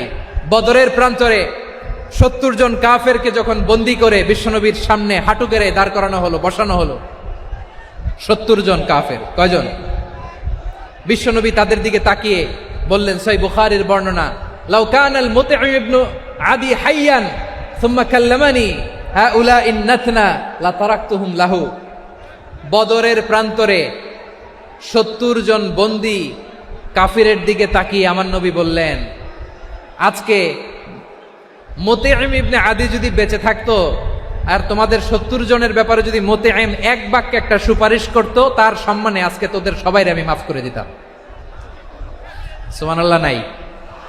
ওই যে চিল্লাচিল্লি যে কথা বোঝে নাই, কোন জিনিস মিস করছে ওরা নিজেরাও বোঝে নাই। বিশ্বনবী মুতঈমের এই সাহায্যের কথা বলে নাই। 70 জন মুশরিক হাঁটু গেড়ে বসা, নবী চাইলে এখনই এক্সিকিউশন অর্ডার দিতে পারে। তিনি বললেন, আজকে যদি মুতঈম বেঁচে থাকতো আর মতেন যদি তোদের জন্য সুপারিশ করতে, এই আবর্জনাগুলোর ব্যাপারে সুপারিশ করতে, আমি মুহূর্তেই তোদেরকে এমনি মাফ করে দিতাম। এবার বলেন, ইসলাম কি ন্যারো মাইন্ডেড না ব্রড মাইন্ডেড?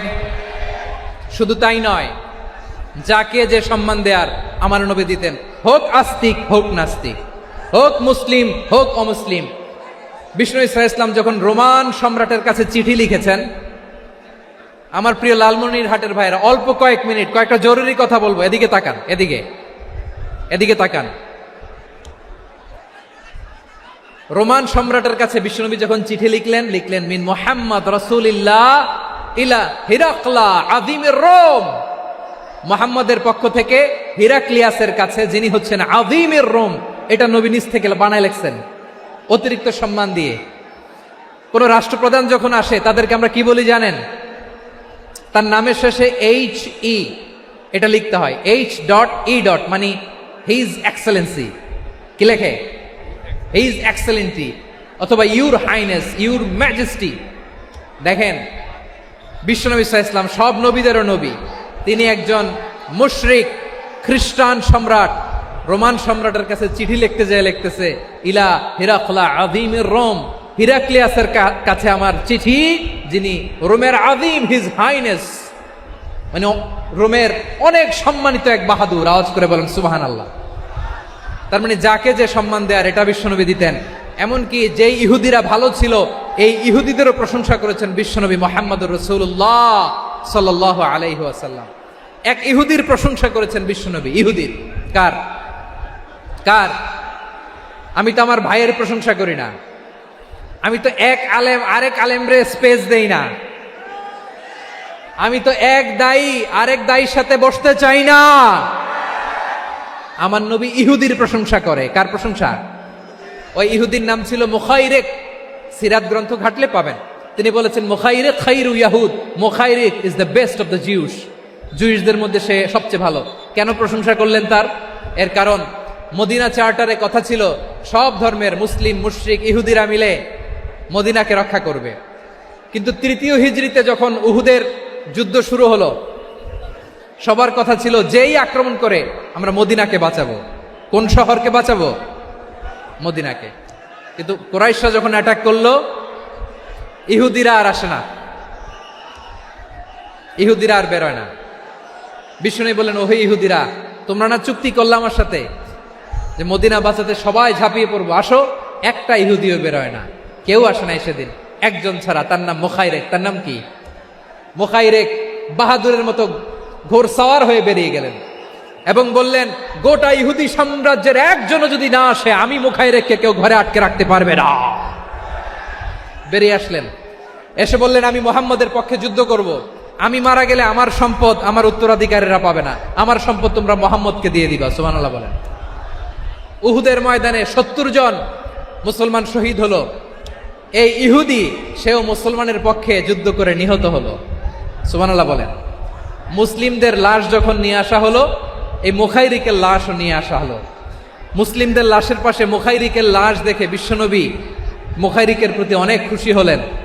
আর বিশ্বনবী খুশি হয়ে বললেন, মুখাইরিক খায়রু ইয়াহুদ, মুখাইরিক যদিও তুমি ইহুদি, তারপরেও তুমি সব ইহুদিদের মধ্যে সেরা ইহুদি। পড়েন সুবহানাল্লাহ। আমার নবী ইহুদিকেও সম্মান দিতে কার্পণ্য করে নাই। আওয়াজ করে বলেন আল্লাহু আকবার। প্রিয় ভাইরা, এবার সর্বশেষ আওয়াজ করে বলেন, ইসলাম কি ন্যারো মাইন্ডেড নাকি ব্রড মাইন্ডেড? সবাই বলেন, ন্যারো মাইন্ডেড না ব্রড মাইন্ডেড? এজন্য অমুসলিম হইলেই তারা আমাদের শত্রু নয়। শত্রু কারা? এই লালমনিরহাটের ভাইয়েরা শোনেন, শত্রু কারা? যে সমস্ত অমুসলিম আমাদেরকে নিশ্চিহ্ন করে দিতে চায়,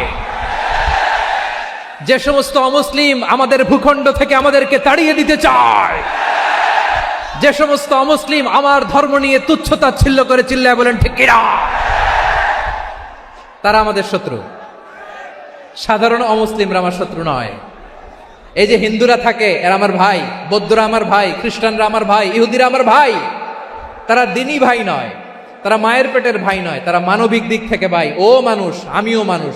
ইসলাম মানুষকে সম্মান করে, চিল্লায় বলো ঠিক কিনা।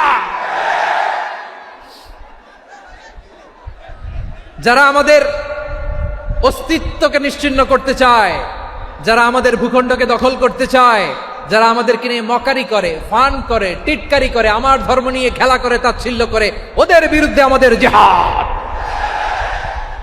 সাধারণ মুসলিম আমাদের শত্রু নয়। আপনি জানেন নিউ ইয়র্কে, আমি তো নিউ ইয়র্কে ছিলাম অনেকদিন, ওখানে ফিলিস্তিনিদের পক্ষে যখন আমরা মিছিল করেছি, অনেক ইহুদি আমাদের সাথে মিছিলে দাঁড়িয়েছে। কারণ ওরাও জানে এই ভূখণ্ড ফিলিস্তিনিদের ভূখণ্ড। আওয়াজ করে বলো লালমনিরহাট, ঠিক কিনা? ইসরায়েলের রাজধানী খোদ তেল আবিবে অনেক ইহুদিরা বেঞ্জামিন নেতানিয়াহু তার বিরুদ্ধে মিছিল করেছে। তো তারা কি আমাদের শত্রু? না। অনেক খ্রিস্টান আমাদের সাথে আমাদের স্বার্থ রক্ষায় আমাদের পাশে দাঁড়িয়েছে। খেয়াল রাখবেন, হিন্দু আর হিন্দুত্ববাদ এক নয়, ইহুদি ধর্ম আর জায়নিজম এক নয়। জায়নিজমের বিরুদ্ধে আমাদের সংগ্রাম, আমাদের জেহাদ। চিল্লায় বলেন ঠিক কিনা? এই যে ফিলিস্তিনের ভাইয়েরা, তারা তাদের স্বাধীনতা সংগ্রামের জন্য লড়াই করছে, করে যাচ্ছে, আমরা এটাকে সমর্থন জানাই। চিল্লায় বলো ঠিক কিনা? কাশ্মীরের ভাইয়েরা স্বাধীনতার জন্য সংগ্রাম করছে, আমরা সেই সংগ্রামকে সমর্থন জানাই। আওয়াজ করে বলো ঠিক কিনা? যারাই আমাদের ইসলামকে নিশ্চিহ্ন করতে চায়, তাদের বিরুদ্ধে আমাদের সংগ্রাম। আওয়াজ করে বলতে হবে ঠিক কিনা? ওই সমস্ত দুর্বৃত্তদের সাথে আমাদের কোনো সম্পর্ক নাই। আমরা যদি ঐক্যবদ্ধ থাকতে পারি, ওই দুর্বৃত্তরা চান্স পাবে না। আমরা ঐক্যবদ্ধ থাকতে রাজি আছি। লালমনিরহাটের ভাইয়েরা, আমরা ঐক্যবদ্ধ থাকলে ওই দুর্বৃত্তদের কালো হাত ভেঙে দিতে আমাদের সময় লাগবে না। তাদের কালো হাত ভেঙে দিতে রাজি আছে মুসলমান? কারা কারা রাজি? দু হাত তুলে দেখাও।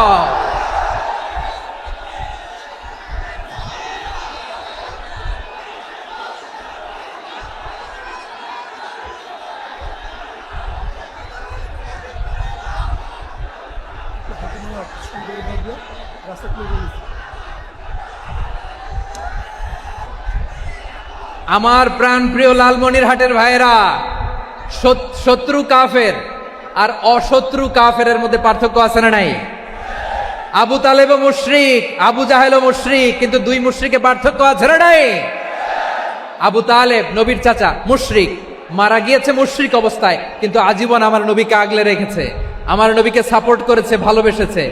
আবু জাহেলও মুশরিক, মারা গিয়েছে মুশরিক হিসেবে, আজীবন আমার নবীর বিরুদ্ধাচারণ করেছে।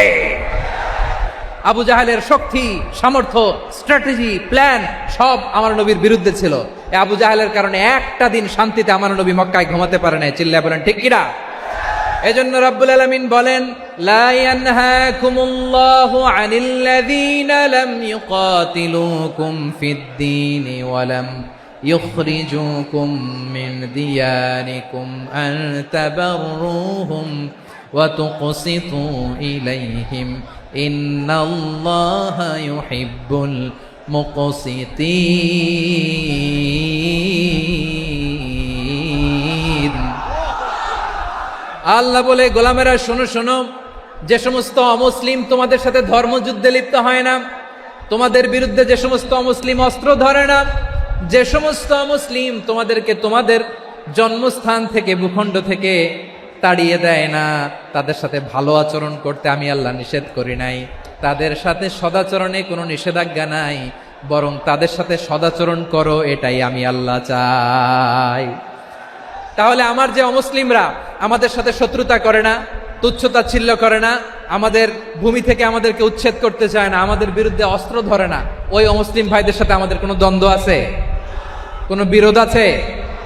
বরং আছে ভালোবাসা। বরং আছে কি? এই ভালোবাসা দিয়ে আমরা বিশ্ব জয় করব। রাজি আছো মুসলমান? আমাদের পুঁজি ভালোবাসা।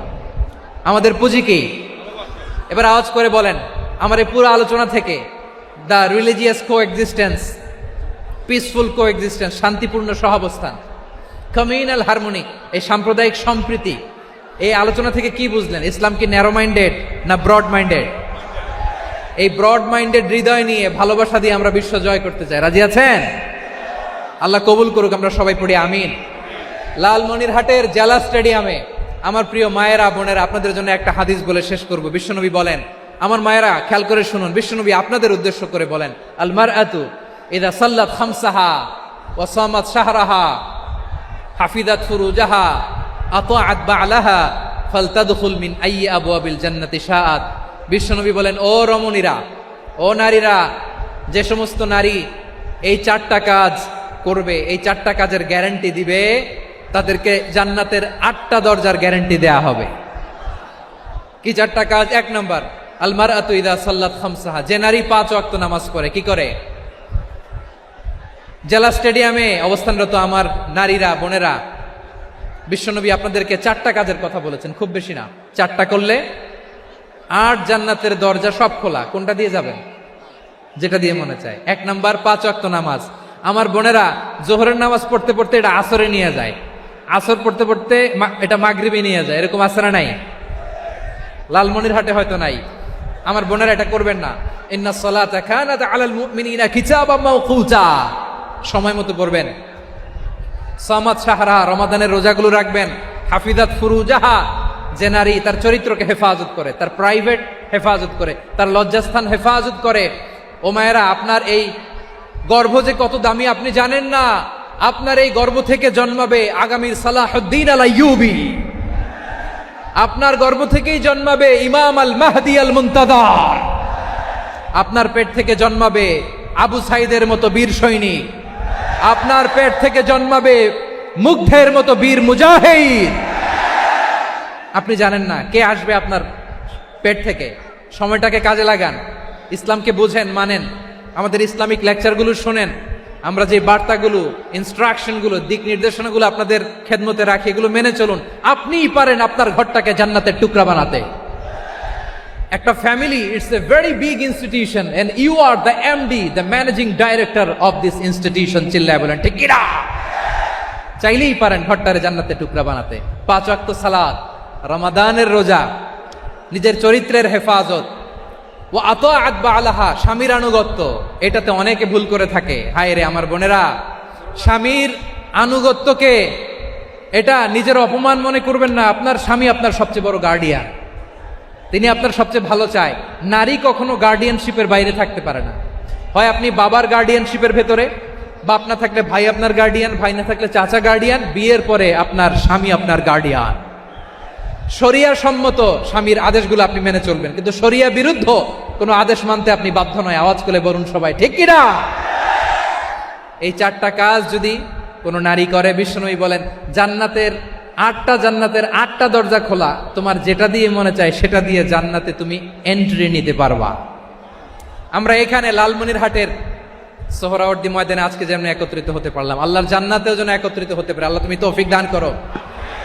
আল্লাহ আমার এই কলিজার টুকরা যুবক ভাইদেরকে তুমি ওমরে ফারুকের মতো কবুল করো। জেলা স্টেডিয়ামে অবস্থানরত আমার মা বোনদেরকে তুমি ফাতেমার মতো, খাদিজার মতো কবুল করো।